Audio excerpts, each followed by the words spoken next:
അസ്സലാമു അലൈക്കും വറഹ്മത്തുള്ളാഹ്. സമസ്തയുടെ സമ്മേളനം ബാംഗ്ലൂരിൽ അതിമനോഹരമായി കഴിഞ്ഞു. തിരിച്ചു വരുന്ന സമയത്ത് ഒരു 100 കിലോമീറ്റർ കഴിഞ്ഞൊരു മൈസൂർ എത്തിയ സമയത്ത് രാത്രി 1:30 മണിക്ക് സമസ്തയുടെ സമ്മേളനം കഴിഞ്ഞു വരുന്ന വണ്ടികൾ ഇങ്ങനെ തടഞ്ഞു നിർത്തുന്നുണ്ട്. തടഞ്ഞു നിർത്തുക എന്ന് പറഞ്ഞാൽ കയ്യിൽ വടിവാളും കത്തിയും പിടിച്ച് നിർത്തുക എന്നല്ല.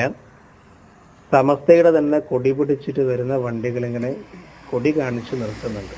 അപ്പോൾ കാര്യം എന്താണെന്ന് അന്വേഷിക്കാൻ വേണ്ടിയിട്ട് ഇറങ്ങി നോക്കിയതാണ്.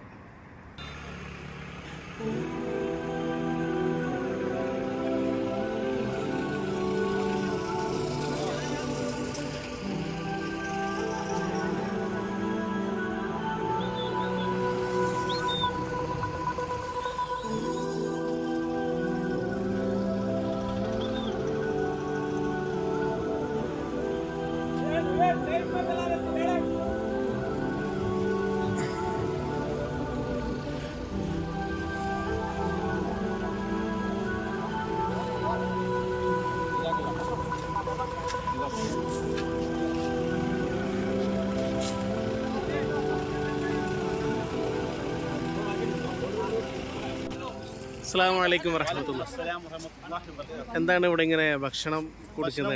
വെള്ളം കൊടുക്കുന്നുണ്ട് ആൾക്കാർക്ക്. മറ്റേ റോഡിൽ വരുമ്പോ കിട്ടോ ഇന്ന അറിയില്ല, അതിനെ നമ്മൾക്ക് ഇങ്ങനെ സൗകര്യം ആക്കിയിട്ടുണ്ട്. ഇത് ഏതാണ്, എന്ത് പാർട്ടിയാണ് ഇത് കൊടുക്കുന്നത്? ഇത് ഇത് എല്ലാം മെയിൻ്റെനാക്കുന്നത് ഇയാൾ തന്നെ. ഇത് ഒരു കാർപ്പറ്റർ പോലെ ഇയാൾ തന്നെ എല്ലാം ആക്കുന്നത്. അസ്സലാമു അലൈക്കും.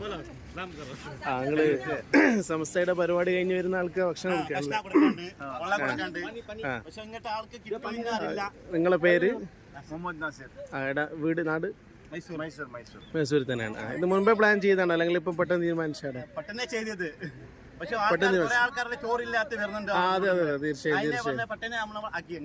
ശരിയാ. ഏതായാലും ജസാക്കുമുല്ലാഹ്, പലർക്കും ഉപകാരപ്പെടുന്നുണ്ട്. ഒരു പരിപാടിയിൽ പങ്കെടുത്തവർക്ക് ഭക്ഷണവും വെള്ളമൊക്കെ സംഘാടകർ കൊടുക്കുന്നത് സ്വാഭാവികമാണ്, ഇത്ര അത്ഭുതപ്പെടാനൊന്നുമില്ല. പക്ഷേ പരിപാടി നടന്ന് ഒരു 100 കിലോമീറ്ററുകൾക്ക് ഇപ്പുറം, അതും രാത്രി 1:30 മണിക്ക് കുറച്ച് ആൾക്കാർ കൂടിയിട്ട് ആ വഴിക്ക് ഇവർ വരുമെന്നുള്ളത് ഉറപ്പില്ല.